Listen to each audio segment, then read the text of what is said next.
Hello and welcome to the Celtic World podcast or live show or whatever it is. This is the Celtic chat on a planetary scale, and we're all about connecting Celtic fans all around the globe. I'm your host for tonight, Stephen, and I'm delighted to be joined by a glittering array of talent. Paul, how are you doing? You want to tell us where you are and how you're doing this week?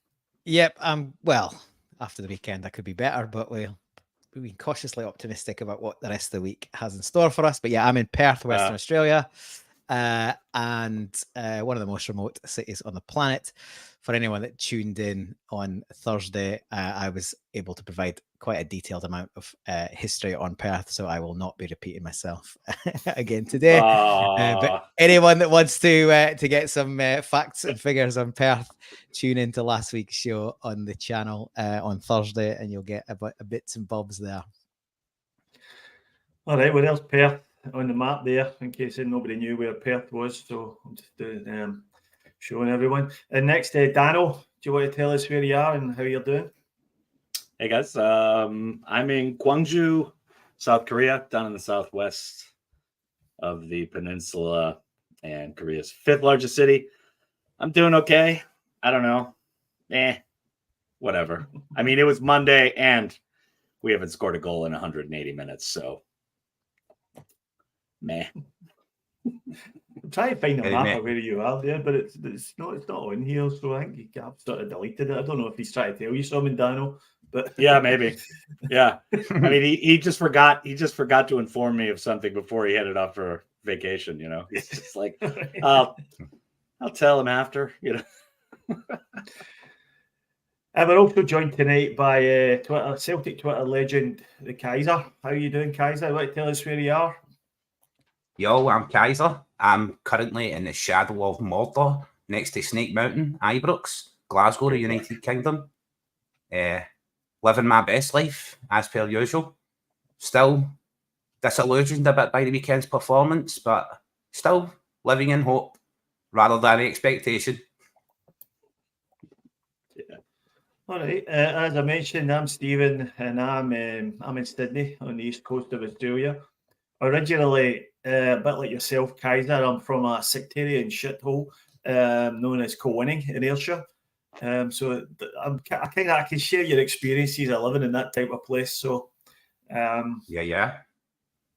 So we'll crack on. So we're doing a live stream on a Monday and a Thursday. So if you like what you see, please like and subscribe the channel and keep up with all our shows. And it'll be great to have you. And if you are listening, got a couple of comments here already. So please join in. Please join in the chat. We'll love to hear what you've all got to say. So we'll just jump straight in there, and we'll talk about the game on the weekend, which was Celtic 0, St Johnstone 0. Bit of a shit show, really. Not what we were expecting. A bounce back was expected after going out the cup at Kilmarnock. So I might ask you first, Paul. What did you think of the team lineup going into this game?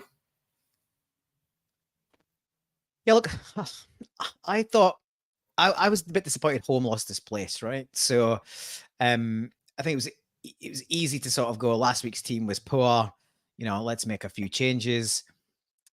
Holmes a young player, and last time at Celtic Park in a 20-minute cameo, he looked like he had something about him. Nobody played well on the plastic pitch. So I thought just to swap back to DT was a bit of a knee-jerk reaction. We've all sort of seen the issues that the midfield's got with both O'Reilly and Turnbull in there. That, you know, they're a bit too similar and they're a bit one-paced. So I'd have liked to see Home keep his place, despite the fact, you know, he didn't have a great game, but most didn't. And I wouldn't have picked Scales, to be honest. I'd have probably gone with Iwata in next to him, and I know it's easy to say in hindsight, but admittedly, I expected it was more likely that Scales would get picked because Iwata's had not had a sniff. I don't know what he's done. I think he might have farted in Brendan's porridge or something, but I don't think if there's something's happened that he's not being favoured. But yeah, I didn't get like obviously we're down the bare bones at centre back, but those were the two that sort of I would have been more interested in. And then he could have even gone a bit more out there and gone a 3 at the back and gone 3-4-3. And there's potentially a case for doing that as well. And we could talk about, how the configuration would have looked in 3-4-3. But I think just throwing Turnbull back in and going for skill, they're like the two kind of obvious options. And I like that said, first half we played some good stuff. If O'Reilly takes one of the two pretty good chances, we'd probably go in and win the game quite comfortably. We didn't create loads of chances, but we created enough to win at least one game, if not two. So one of those goes in the first half, then we're probably all feeling a bit different, and we've got a different story. So tight margins when they put these low blocks in, and unfortunately, it doesn't look like Brennan's got the answers for that just yet. What about yourself, Kaiser? What was your thoughts when you seen the lineup?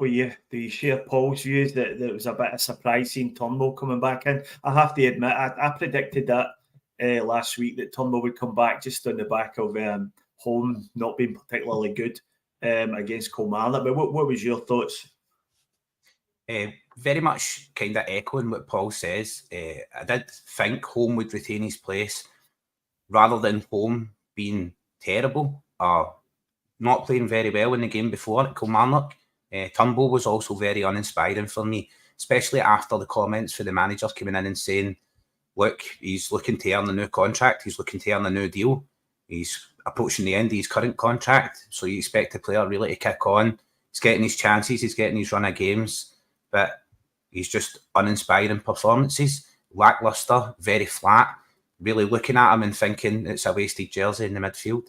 Really, what's happening, I've seen some people suggest, and I kind of thought that myself, that Turnbull and O'Reilly are playing a bit high, and it's leaving the midfield exposed, leaving Callum McGregor man-marked and overran. And as every team seems to have figured out, if you can stop Callum McGregor, then you can stop Celtic's midfield juggernaut playing. You can stop us moving, which I don't think is helped by teams being so defensive and sitting in so deep as St Johnstone were. They sat right back, and it was very much attack versus defence. And we've seen that many a time before. We've seen Celtic do that in Europe to the likes of Barcelona.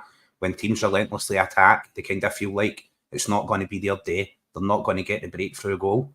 I do think O'Reilly could have had a hat-trick easily if he learned to put his laces through the ball instead of trying to side foot every ball into the net. You know what I mean? And that being said, I think their keeper had a very good game. He pulled off saves when he needed to. Was impressed by him. Of course, I don't think he's of the standards that I would be looking to bring him into our team, but that's what tends to happen. You tend to find these keepers in Scotland that while they're under a barrage of efforts, they look really, really good. But when they're asked to do nothing for 50, 60 minutes, as Joe Hart was, and then pull saves out of the bag, they don't really produce it. That is the difference in what it takes to be a Celtic goalkeeper and just being a goalkeeper for another team in Scotland. When you face the likes of Celtic and the likes of Sevco, you will be under barrage and you will have a chance to really perform. But it's not really like that week in, week out for them. And they're not really used to going for long spells in the game and then having to produce a world-class save, or indeed a very good save, or two, as Joe Hart had to, thanks to Liam Scales, who was horrendous. He was nightmare fuel. Yeah, he wasn't great, was he? Nope. Daniel, I'll put this one to you. I think most of it, a lot of us were calling for Yang to get a start on the wing, and he did. He started on the opposite side, though, on the left, when he's been playing all his football on the right. And as far as I knew, he was predominantly a right winger. What did you make of that switching sides with Maeda? Here in Korea, you would see him play on either side. So, that's something I've talked about before. He can play left or right. He's naturally a right winger, but he can definitely play very well on the left, whether he's in midfield or out on the wing. One thing about the starting lineup that I just was kind of surprised by was Abada getting taken out, and they had Maeda on the right, didn't they? Maeda was terrible against the week before. I mean, if there was anybody who I thought should have sat down for the next game, it was Dyson. And to see him in the starting 11, I was just kind of like, okay. And that's also a weird choice too. He usually plays on the left. Wouldn't you put Yang on the right, which is admittedly his natural position? I thought he looked good. He should have had an assist to O'Reilly. I mean, that was a great chance. Just crossed it right in the middle of the box. But like I've said before on the show, Yang on the right or the left, I think is good. Whether he's in midfield or whether he's out on the wing. I know Celtic wants him out in the wing positions, but I thought he did the usual serviceable job that people have gotten used to watching him pull off here in Korea. So. Yeah, just speaking about Maeda there, my mind keeps drifting back to that one in the first half where he's come in off the right and had a shot with his left foot, killed a couple of pigeons in the upper north stand. I mean, did that stay in the stadium or was that? I think he was aiming for the Green Brigade. I know. If anybody ever suggests that Daisen Maeda plays through the middle as a central striker, they should be shown that picture immediately as a reason why not. Yeah. But in sort of better news, Alistair Johnson was back in the team. Paul, happy to see AJ. What did you think of his performance? Yeah, look, great to have him back. And he needed minutes in his legs to have any chance of playing next week. I thought he was solid. Like there was a little bit rusty. He was a little bit rusty. There was a little bit of short pass here and there, especially early on. But yeah, no, he definitely made a difference. Ralston's a hard worker and he's a trier, but he's got his limitations and he's never really hit that form that he did in the first sort of season and a bit with Ange until he got that injury sort of halfway through last year. So great to have him back. Ralston's an okay deputy, but you go up a level or two with Johnson there. So yeah, good to have him back. He got, an hour, 65 minutes in his legs. Assuming he comes through training this week, you would expect him to play the majority, if not all of Sunday. And when we're sort of just still quite at the bare bones, it's a real boost to have him back. He adds a bit of steel that'll be needed next week. And yeah, I guess we'll get into this in a bit, but hopefully we can add a few bodies and sort of strengthen that team before we go there on Sunday. Yeah. Yeah. So, what do you? I know this is a very overly simplistic question, but what do we think went wrong on Saturday? What's going wrong in general at the moment with the team? How much of this do you think, Kaiser, that can be put down to the personnel available or lack thereof, and how much of this can you put down to Brendan Rodgers' shape to his teams or style, if you like? I seem to be hearing an awful lot the last few days about Celtic style, and nobody can see what style Celtic are playing. I'm not quite sure what it means. But what do you think? What do you think was the main factor in the side's poor form just now?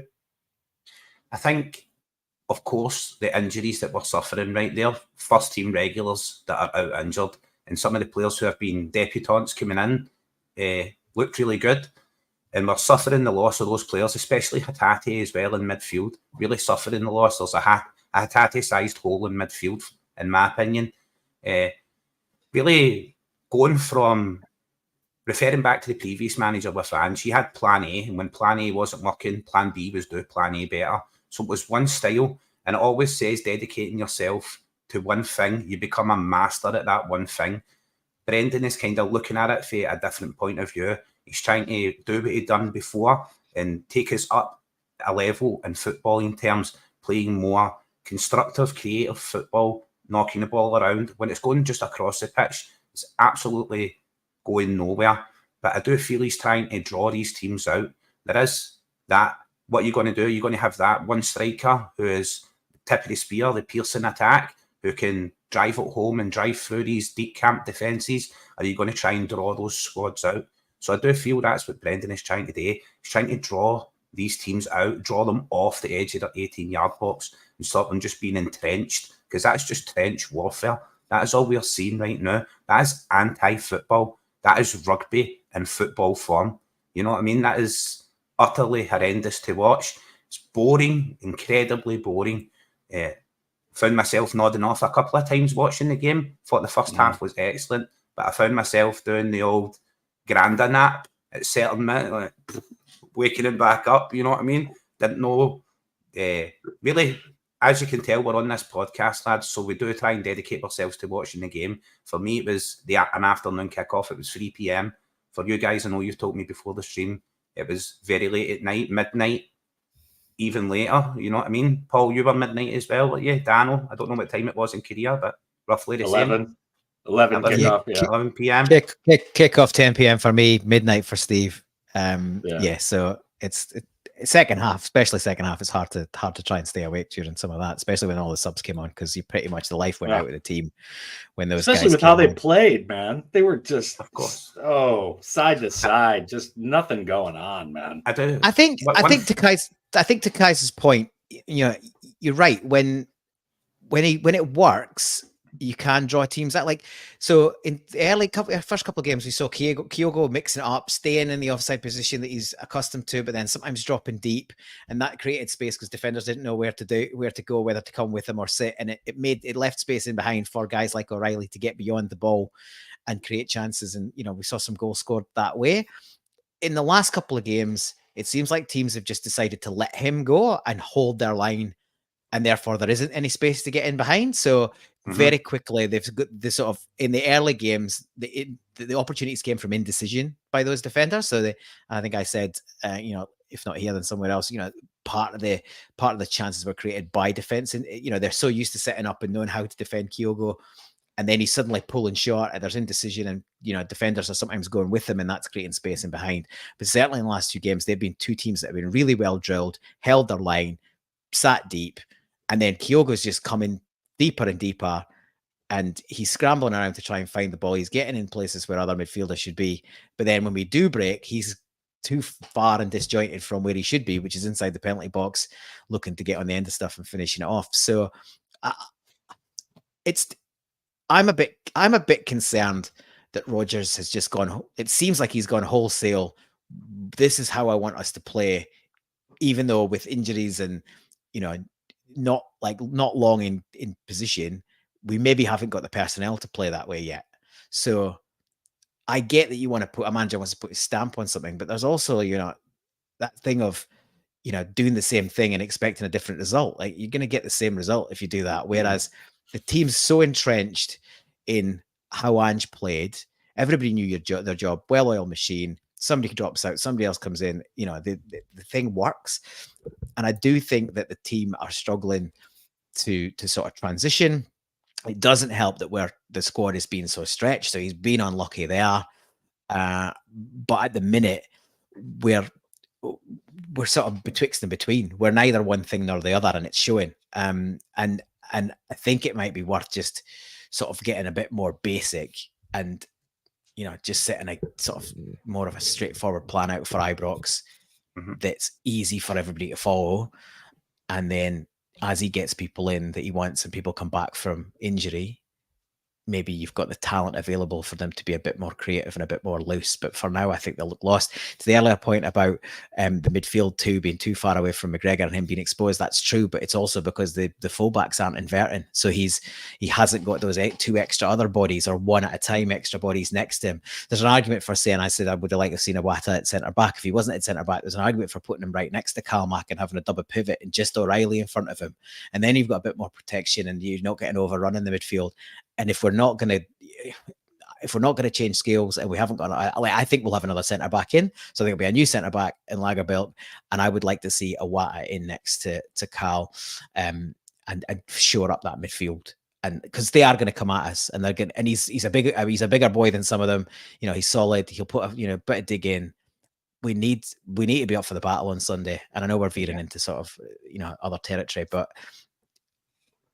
we'll see. I think hopefully there'll be more bodies in the building. I certainly hope so, and that's the only thing that's keeping me, you know, with a vague optimism about Sunday, is that we've no idea what the team's going to look like. Hopefully, so. But yeah, I think there's a lot wrong with, you know, personnel's an issue, tactics are an issue, and I think just disconnect between the team and the manager is an issue. And there's obviously a disconnect between the manager and the team and the fan base at the minute as well. We're split. And the board as well. You know what I mean? I see a lot of chat about Well, the board, Peter Lawwell. the board are taking a hammering, and obviously the usual stuff about Lawwell's on there as well. But I think, you know, unless you've got somebody that's been inside there, that's a whole different story. I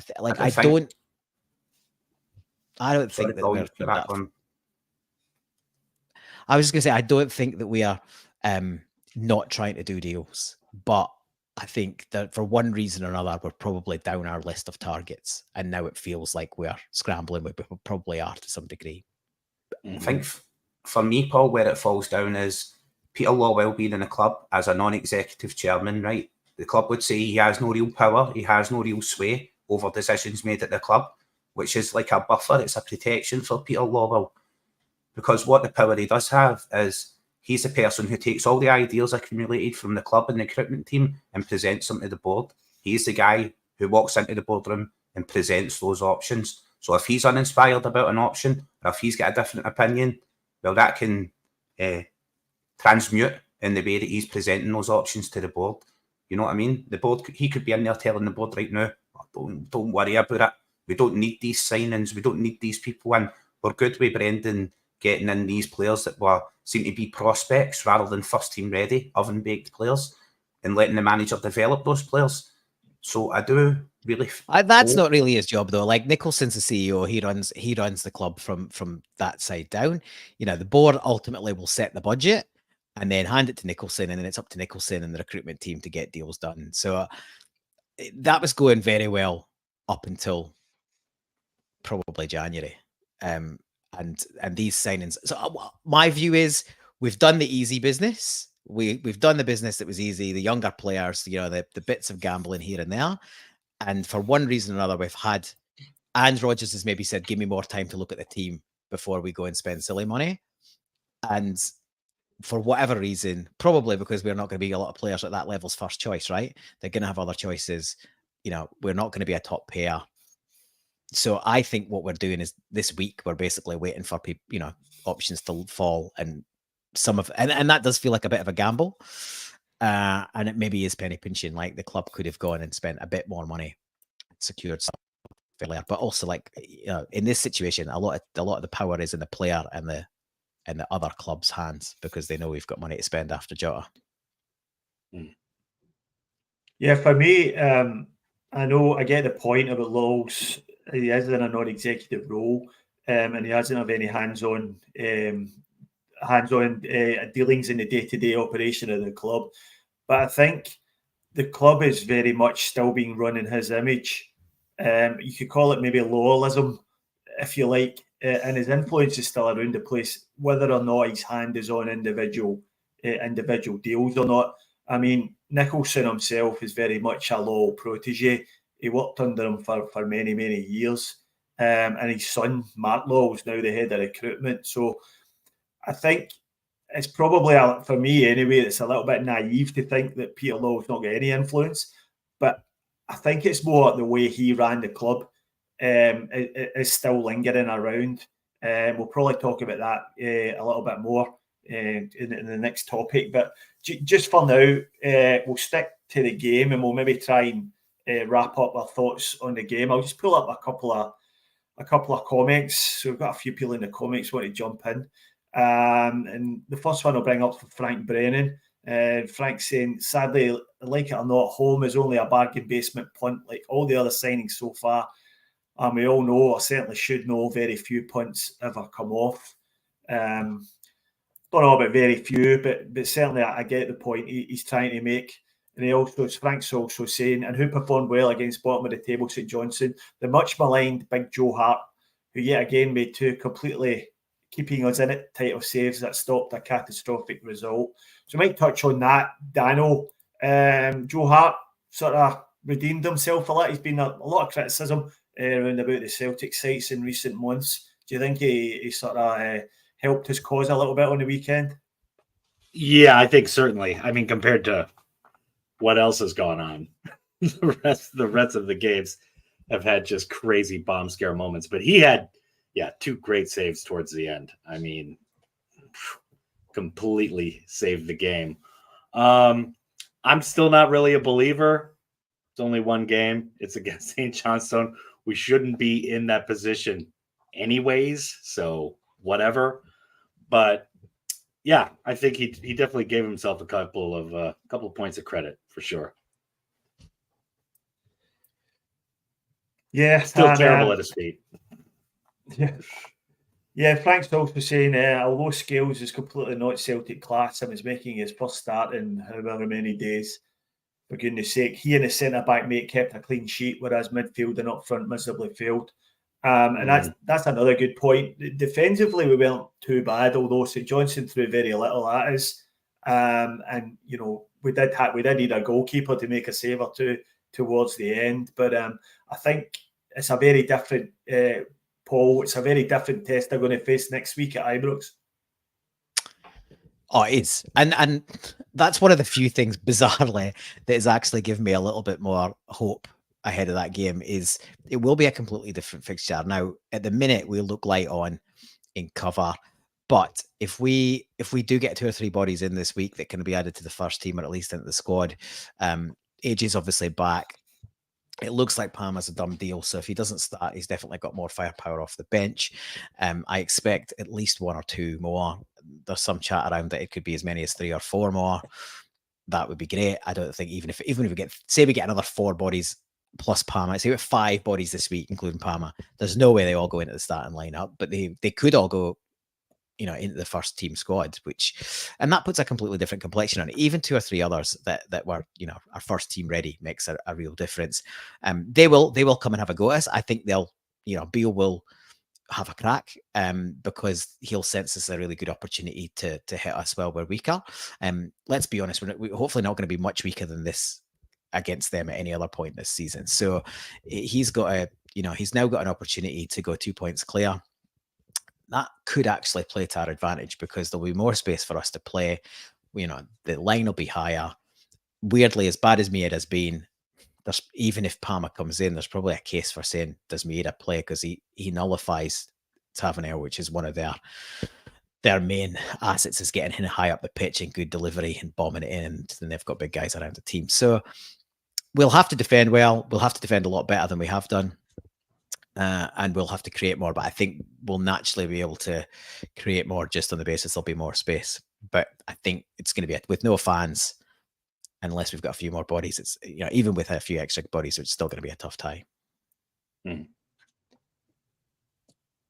Yeah, I'll bring in one further comment from Kyogo the Goat. Rogers clearly doesn't fancy Iwata, so I think we need to get that idea out of our head. Hope I'm wrong.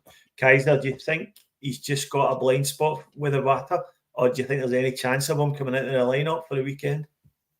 I know there's lots of players from the Asian continent and stuff who are going away for the Asia Cup.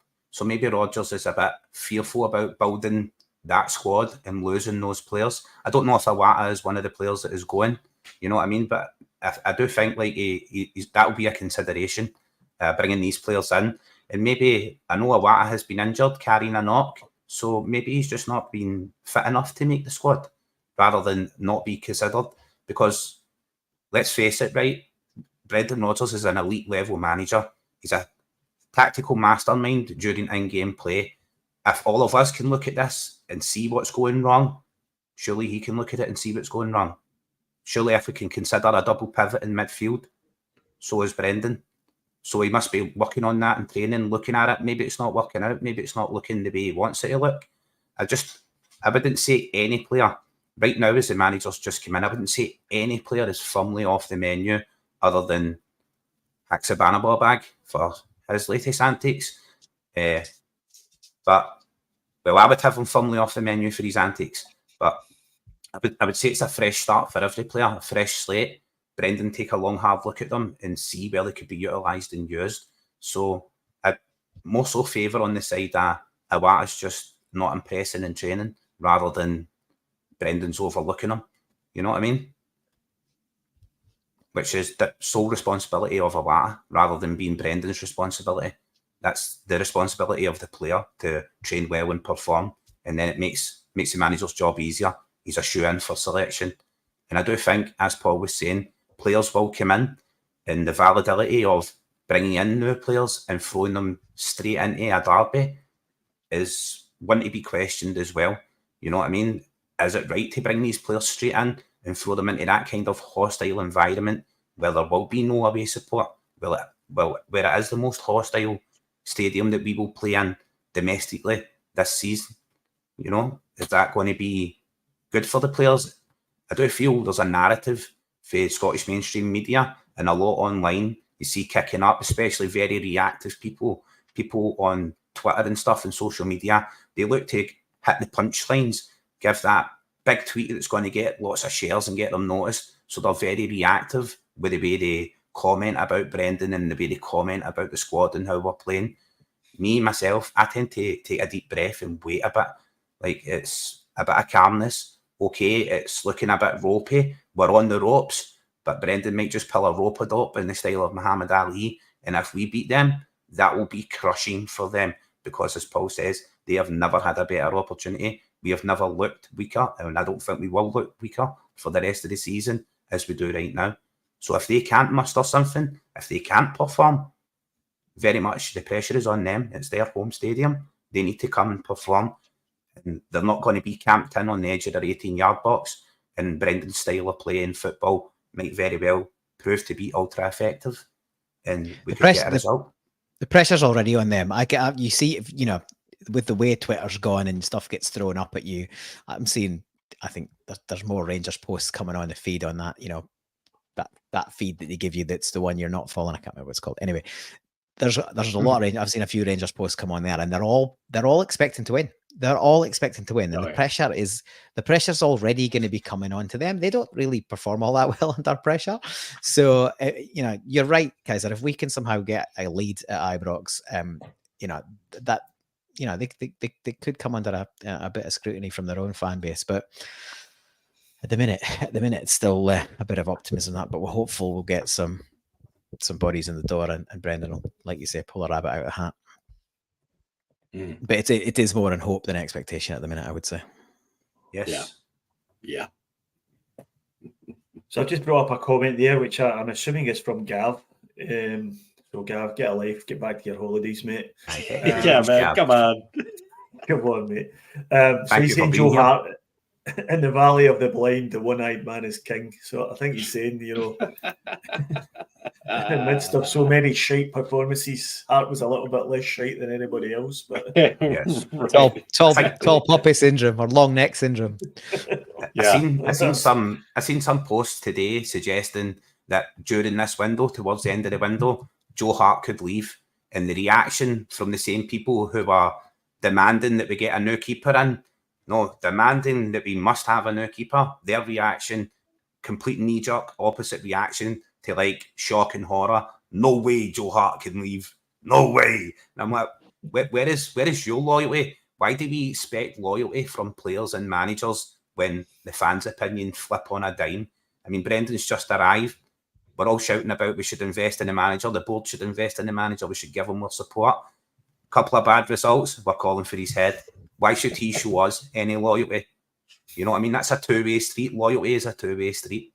It is. You need to really try not to be so reactive. Try not to buy in, bite at every opportunity. That is firmly what the other side of the city do.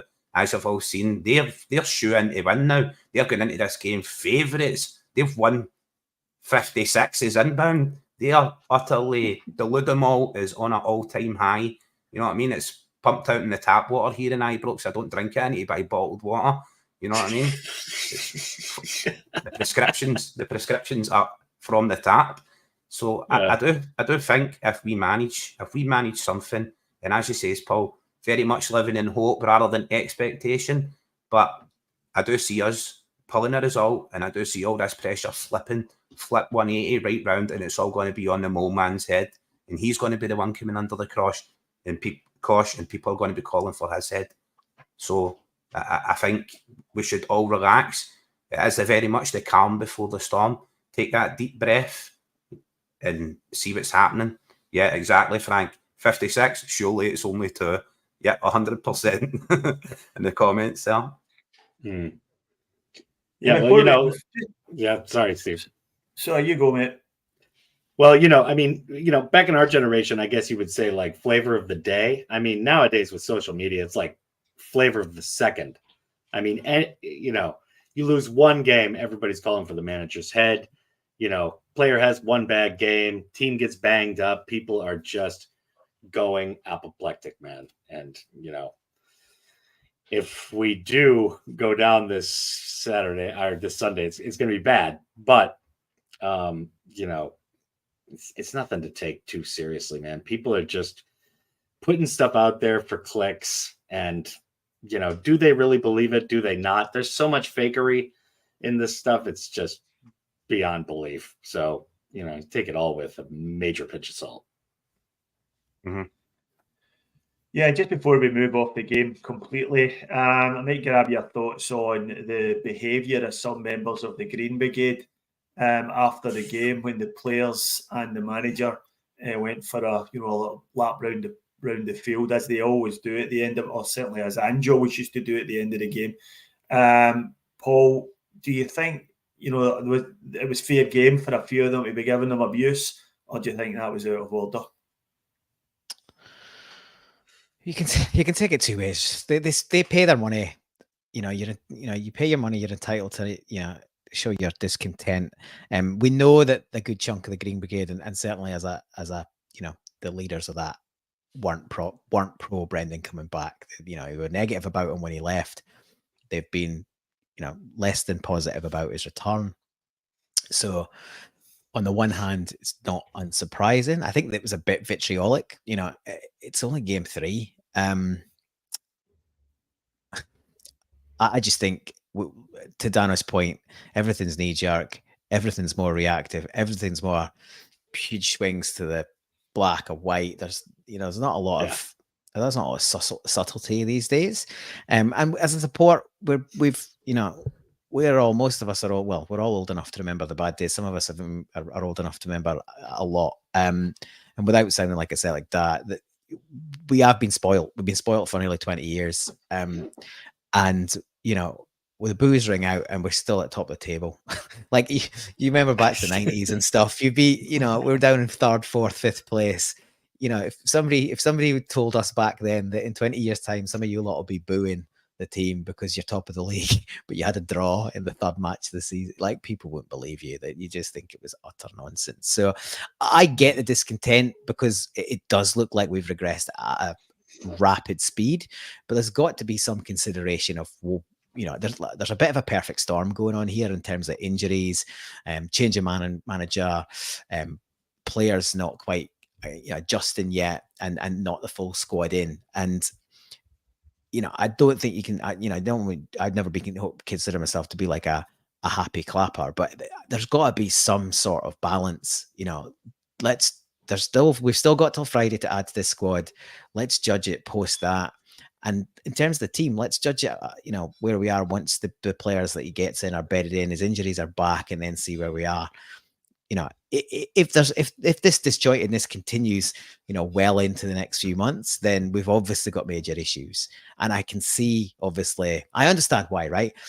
The Neil Lennon season, COVID season, scarred everybody, completely scarred everybody, because, and any inkling that we are looking like we're dropping off a cliff, that's the knee-jerk reaction, is to go to, it's going to be that again. And I read a lot of that online. And to Dana's point, the people that are the most, I guess, out there are the people that are, if you're the one that shouts the loudest, gets seen. Like, and there's a bit of that with the Green Brigade's reaction as well. Obviously, they've had a fair amount of coverage for that.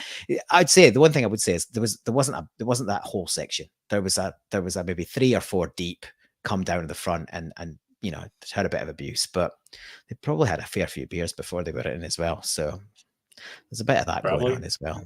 Yeah. But these guys spend a lot of cash on the tifos and the banners and their away fans as well. They travel everywhere.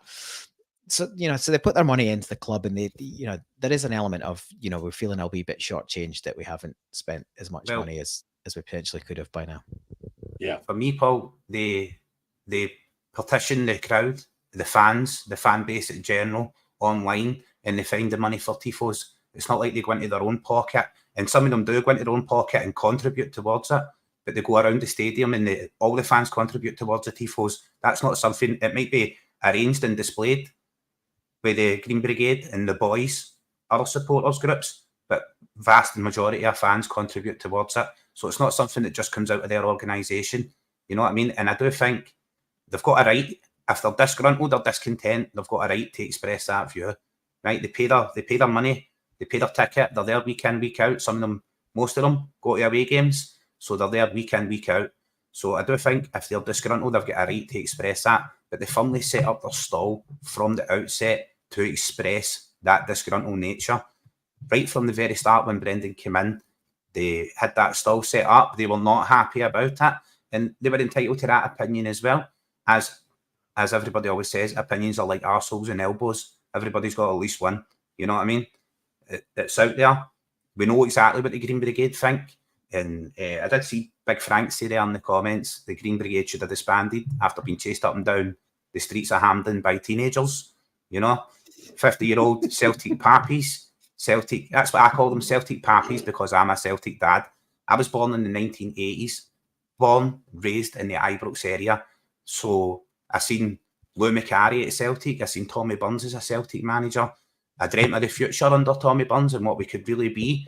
And to go back and say to someone that we would be reacting like this while still being top of the league, they would laugh their head off at you. I would have laughed my head off at you. Living in Ibrox, watching the Rotten Mob, their old incarnation, doing 9 in a row.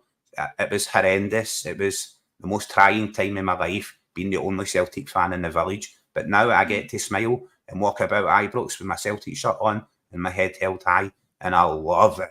I love it. I'm one of the most hated figures in Ibrox, and I love every moment of it. You know what I mean? But I do feel if you've got a reaction, right, if you've got an opinion, it's cool to have an opinion. That is cool. When you try to force your opinion on other people and drive support, I do think the manager needs time. You know what I mean? But that is what you get online. People, I have 2 elbows. Well, there you go. Gav has 2 elbows, and we know what Gav's opinion of arseholes is. You know what I mean? We already heard that. The big man. Oh, get on your holiday, you go and get a suntan cream on and the banana hammock. You know what I mean? Yeah. I mean, I think that the thing that sets off Celtic supporters more than anything is not scoring and playing what's perceived to be whatever boring, quote unquote, football, a lot of side to side stuff. And I think for some of the support, man, the perception of that game, and it was pretty dreadful, is basically that. You know, we like to play an attacking, stylish version of football, especially domestically. And to go 0-0 at home is usually going to get some bad reactions, but it was especially vociferous last weekend. It didn't really surprise me, to be honest. I think that goes right back to the foundations of 1967 and how Celtic came out to play against ultra-defensive teams and how we would always attack. And that goal-scoring nature and that attacking nature, well, when these teams are entrenched on their 18-yard box, maybe Brendan and the Celtic staff should be looking at a bit more back at that era and what we done to destroy teams in that era and not do it in Europe, right? I'm not necessarily saying do that in Europe, but certainly do it in Scotland because we have more than enough quality to do it here.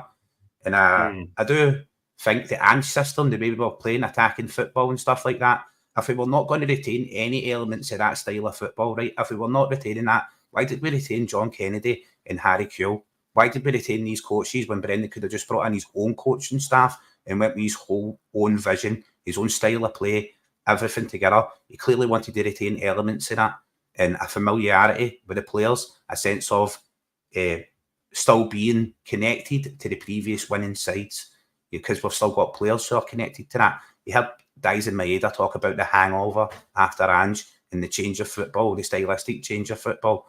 It's not that big a change. You know what I mean? It's okay, you utilise both those systems. You could either go all out attacking and or try and draw teams out. I do think it is very applicable. It depends on who you're playing and how they are playing against us.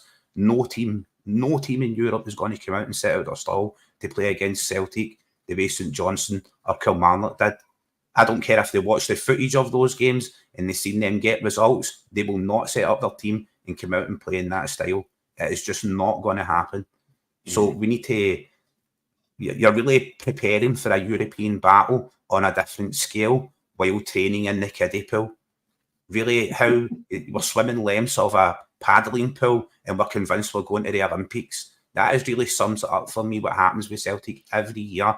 You look at the results in the kiddie pool and you're like, man, I'm destroying Lemson here up and down this pool in 3 seconds. I'm going to the Olympics and I'm winning the gold. And we get there and we're like, this pool's bigger. What's happening? There's waves. There's other people splashing. You know what I mean? I do think really we should be looking at how we play domestically and how we play in a European sense. And I understand the manager is trying to transition the football and build that understanding because he wants to make a mark in Europe, as did Ange. He wants to make a mark in Europe. Ange went that route one style of football, one style approach, dedicate yourself to a system, become a master of that system. I think Brendan has a bit more guile, a bit more tactically aware than that. So he's trying to build this philosophy of football in this passing game, retaining possession, game management, things that we are watching right now. And while the team's encamped and we're pushing on to that, it is boring. It is very, very boring. You know what I mean? Especially coming from the previous 2 years football and watching us just render teams asunder. But we didn't render teams asunder in Europe, did we?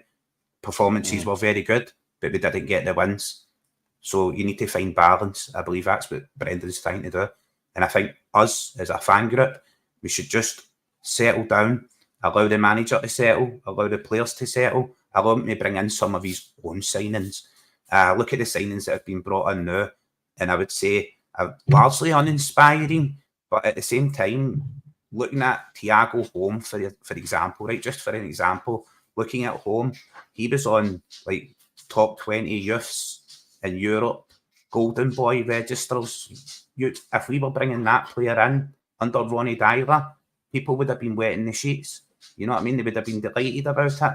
But now because Brendan's back and we've got money to spend, all of a sudden, you know, it's not like when the master is ready, the student will present himself. It's not like just because we've got money, all these players are putting their hand up and going, well, me, Celtic, come get me. I want to play in Scotland.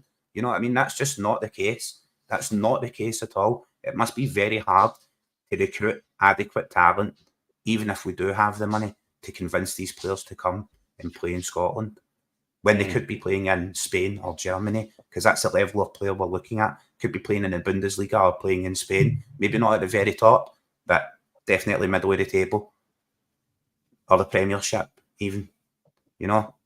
So I think the players that we have attracted and the players that we do have, we should be thankful for. They are excellent prospects, and I can understand that maybe in the closing section of the window why it seemed a bit frantic. It's like the business was outlined by the team, looking at Ange and how Ange liked to play, and these players were very much on the register, and we got them in early.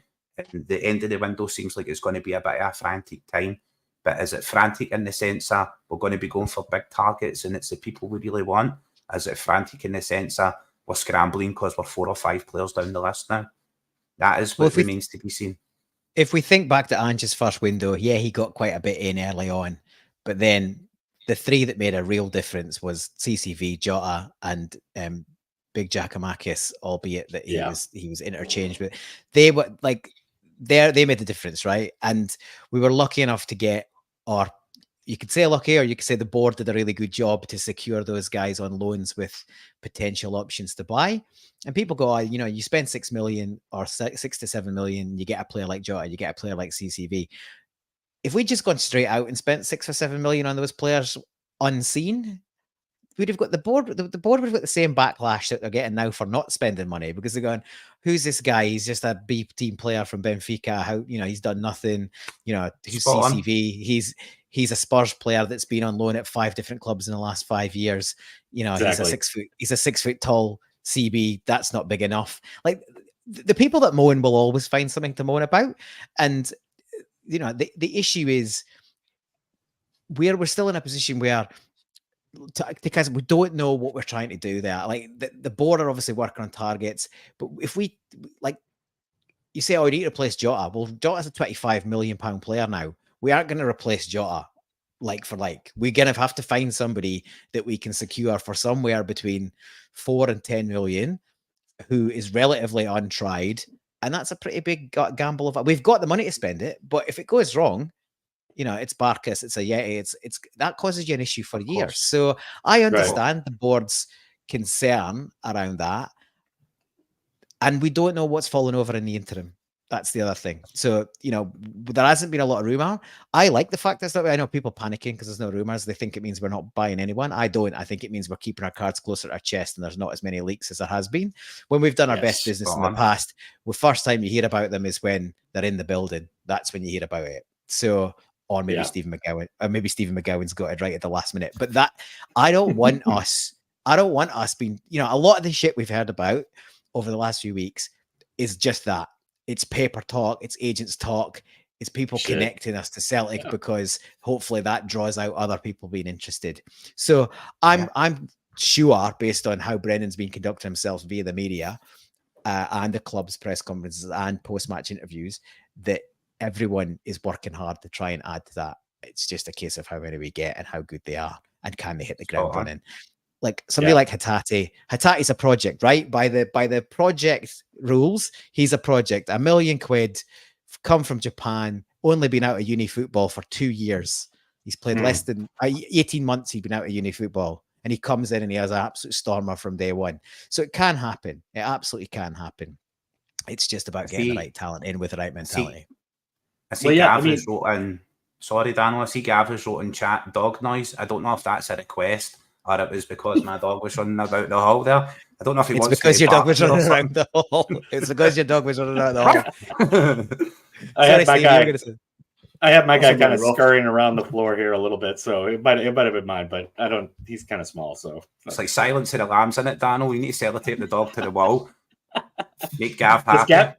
Does Gav have dog hearing? Is that what's going on here? I don't know. Dogs and kids aren't allowed in the podcast area. Yeah. Right. It's very serious. Lacks professionalism, apparently. Yes. So speaking about the transfer window, I guess we're not really going to know until Thursday, when the transfer window shuts. So Paul, there's been talk of 5 players coming in.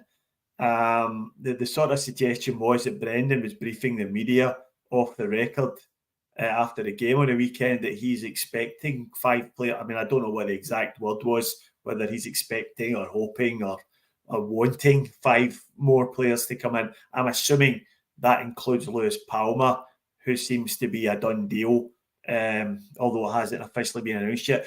What do you think is going to happen this week? How many do you think we're going to get in what positions? Look, I'd love it to be 5, and I'm sure they're working hard to get close to that. There'll be at the minute there'll be plates spinning, there'll be players with options at different clubs, there'll be clubs not willing to commit to selling somebody until they've got somebody in to backfill that. So it's, it gets hectic now. I'm the same as everyone else, pretty much. Like we definitely need a left back to compete. There's an argument for a more creative winger than we seem to have in the building, although I don't think that's. I'd like somebody that can play kind of like Haksabanovic could be, but he's obviously he can get. But somebody a better quality that can float between left and 10. That's or if it's a wish that Champions League quality number 10. There's definitely an element of that. Potentially a striker. And everybody knows we could do with a goalkeeper, and I think despite a couple of really good saves, and he did keep us to a point. I've said it before. I don't think. Well, no, I don't think you can't go into the Champions League with Scott Bain as your number 2. You just can't. It's horrifying. It's like the stuff of nightmares. And Siegrist is obviously, pretty close out of the picture. And some of the commentary seems to be if Siegrist goes, we do get another goalie.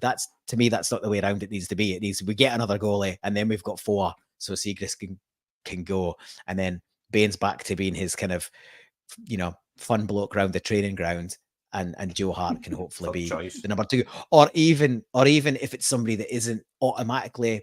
Ideally, it's a solid number 1 European standard. Get him straight in. But if we can't do that, get somebody who can at least put pressure on Hart. So he has got to up his game, and ultimately can hand over the baton at some point over the course of the season. So they're the kind of, so left back, keeper, left back, probably midfielder, Palmer's your winger, striker. There's 5. And is that what you want or what you think we're going to get? I think it's what I want, and it's certainly what I hope we get. Oh, sorry. Let's take one of them out as a, one or the other, striker or midfielder. You could probably drop. We need a centre back, probably on loan, because I don't think we can go the next 8 weeks with what's available now. So I think they'll be working hard on a centre back, and then 2 from 3 in the other positions, and ideally a left back and a keeper. And Kaiser, would you agree with that? And do you think any of these new signings will go straight into the team for Ibrox? Yeah, I would agree with that largely. I don't see us acquiring another goalkeeper. I do hope we do, and be prepared, rather be active, proactive rather than reactive, because we can all basically see that Segrist is on his way out the door. I know his girlfriend is down under and he's looking to get down there and get with his girlfriend, whatever. You know what I mean? I understand that. We do need competition at left back. I did see Haksabanovic post, and I think he's firmly on his way out the door. And I did see that Bernabubi, as I call him, Bernabubi, he liked to post, so he can be firmly on his way out the door as well. So we do need competition at left back. I would love to see definitely a centre back, be that someone alone with an option to buy, a bit of experience, someone who comes in to fill that void, maybe leading us up for the rest of the year or until the January transfer window, when we could see other movement and other players. A left winger is already basically in the door. I heard that he's in London today. He's a hop, skip and a jump down the road, so he should be in the building either later today or tomorrow, you would expect. Definitely at Lennoxtown. I would love to have another striker. The fact that O is injured and the fact that he will be going away for the Asia Cup, definitely we're going to be incredibly short in the striking department, because both him and Kyogo will be going.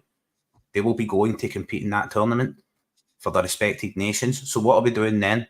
Who is playing up front then? You know what I mean? Maeda, he's going too. He's going as well. Who's playing up front then? Are we talking Ben Summers? Are we bringing in reserve players to play up front at that stage of the season? Just don't see that happening. We really need a striker we really need a quality striker in. Definitely a midfielder, someone with a bit of experience in there to help Callum McGregor. As we have discussed, if Iwata is not on the menu, if he does not fit Brendan's palette, then he needs to be looking at someone who does come in there and help. Central midfield, maybe left side of midfield with Hatati's injury, someone who can play that varied positions across the midfield would be ideal. We did lose Aaron Moy as well. I think he was a bigger loss than anyone expected, for the way he was signed and the way the fan groups reacted to him, and then the way he performed, certainly after the World Cup and stuff, leading into his retirement. He's certainly a bigger loss than we ever expected him to be. Certainly feeling the effects of that. I mean, if Moy was still there right now, we would have a lot more options. We'd be able to shift O'Reilly about. He would be maybe dropping back beside Callum McGregor, as we have seen O'Reilly play that deeper role before. He could drop in there and help. You know what I mean? And O'Reilly is very much on form just now. He seems to be thriving under Brendan Rodgers. So we've got Yang as well, who fans were calling for to come in. I can see him doing really well. Tilio, who's still out injured, and will come in. He is also a player who likes to take players on. For everything that I've heard about him, for the Australian guys, I'm sure you guys will have experience of exactly how Tilio plays and the way he likes to play. I don't think he's like a Ronaldinho-esque Skinner player, but I think he'll knock a ball past a player and run and take players on. He likes to do that, for everything I've heard about him. So definitely I can see movement. I would be delighted if we could bring 5 players in. Absolutely delighted. If we, by the end of the window, if we manage to cut loose a lot of the players that we've got sitting around the building doing nothing, your James McCarthy's, your Ajetis, manage to shift these people on and get rid of them. Maybe even Turnbull. Maybe even move Turnbull on, because it doesn't look like he's going to earn a new deal. He's not really impressed enough to earn something from the club, and he's approaching the end of his contract. If we could move him on, maybe he might get interest from down south, maybe Championship level, maybe bottom of the Premiership. Who knows? he could fit another squad somewhere else, but he's certainly not fitting in with us right now. And five signings would be the dream, but I do see us landing more in the region of three signings definitely come in. But if they are 3 quality players, I mean, oven ready, first team ready, quality, I don't care if Celtic go and spend between 5 and 8 million on these players each. Then if the money's there and the players there, then you've got to do that. You've got to strike with the iron sword. It would definitely quell the fans and that knee-jerk reaction. It would give us something to rally behind, something to look forward to and push on into this weekend's game. And that's very short term, isn't it? We're just talking about just this weekend's game. It's madness. Yeah. Yeah, so we just ticked over the hour there, so we'll probably start to wind things up. I just wanted to grab your guys' thoughts on that Instagram post by Haksabanovic. We'll see if I can share it to the screen just now, where he's put a picture of himself along with the line, if they don't see your value, maybe you're not at the right place. So that kind of, for me, seals his fate in terms of, being a part of the plans moving forward. I'll go to you, Daniel. What did you think of that? And what did you think of several other first-team players liking the post? Or is that just not really that important? I don't think that's too important. You're just trying to show your brother a little bit of, affection or whatever. Maybe with some of the players, there is something there who aren't Hacksaw, but Hacksaw is obviously kind of putting in his ticket like, okay, let me go. And I think he has kind of gotten short shrift. He's only basically been put in for like the last 15 minutes of games, and he's done really well. But then, yeah, I mean, there is a point to be made where he got 1 or 2 starts and he didn't look that great wherever. So maybe he's not that type of player. Maybe Celtic should just move him on. I think he posts that and he knows that's like his last move as a Celtic player. I mean, when you're stepping up to the gallows, you kind of know like that you're gonna be there. So it's not too surprising. It didn't like blow me away or anything. It's disappointing. I think to me, I do like Hacksaw, but it is what it is. And Paul, yourself, brief thoughts. Is this maybe an indication that everything's not well in the dressing room? Possibly. Or maybe it's just, it's a bit petulant, right? Yeah. He's had opportunities. And he certainly had opportunities under the last manager, and he's had some game time under this manager. He's never pushed on. Like he's had some good finishes and some good bits of skill. He's another one who's 2-1 paced. He won't run away from players. I think from comments Rodgers has made, he's looking to get pace and speed into that team. And possibly because of how Ange set up compared to how Rodgers wants to set up, you could get away without as much pace because of just the relentlessness of the moving the ball. Rodgers is going to move the ball slower, but he's going to need players with pace to break through those lines. And I just think he's another one that doesn't necessarily fit. And he hasn't really kicked on. And then, that's the sort of icing on the cake, isn't it? Like, it's a petulant play, it's the toys out of the pram. It's, a sulk rather than get your head down. And look, to the players that liked it, Rocco Vata, he looks like he's out the door. He got changed his agent, and has been on the fringes. I think it's probably already decided that he's moving on. Disappointing that he couldn't kick on. And if he was still kind of, I think there's a contract going in front of him, from what I can gather, and it hasn't been signed. Certainly somebody like him coming off the bench, you'd prefer to see that than maybe somebody like James Forrest, who's been there and done it and sort of probably coming to that far end of his career. Certainly the options off the bench weren't great. And Bernabé is another one, right? And I think maybe even I was a rumor that liked it, but that was quickly disappeared as well. So I think there's maybe a bit of, like Daniel says, a bit of support for the Brotherhood, but also it's a bit daft. And I think most of the people that liked it unliked it pretty quickly. They obviously got a word in the share like and went, it's probably not the best look. So for them, they probably just about saved themselves if they do want to. But Hax has probably made his bed and he's gone. And that, to be fair, I don't think is a massive loss based on what we've seen him produce. I had the soundboard ready for that Haxa tweet, and I had that the sound queued up. It's the one that goes, it was at this moment he knew he fucked up. Because that's it. He will never, in my opinion, he will never wear the famous hoops again. Seen Frank Brennan write it in chat there. My man Red Scotland in there as well. For me, he just never gets to wear the hoops again. When he was coming on as an impact player, he was doing well. Very much, I thought he was an impact player because when he got his chances at a start playing against fresh defenders, he done absolutely nothing.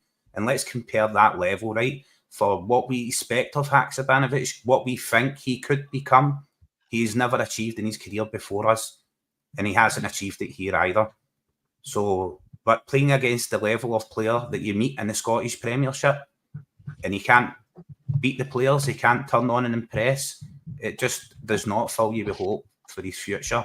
And if he is looking for the exit, he has firmly found it, and it would come at the end of Brendan's size 9, hopefully. He will not feature again, in my opinion. He should not feature. He should be standing at Celtic's front door, bent over, with his arse cheeks in the air, getting ready for the right volley.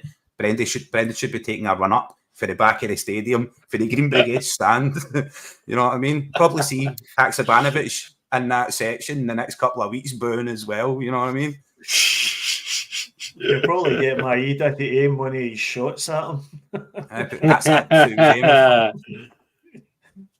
All right, we'll leave that the last word. We'll leave that as the last word on the show. So thanks very much, Paul, Dano, and Kaiser, for joining us tonight, and thanks for everybody who joined us in the comments. Sorry we didn't get round to reading everyone's. If you enjoyed what you heard tonight, then please like and subscribe and share far and wide. The more the better.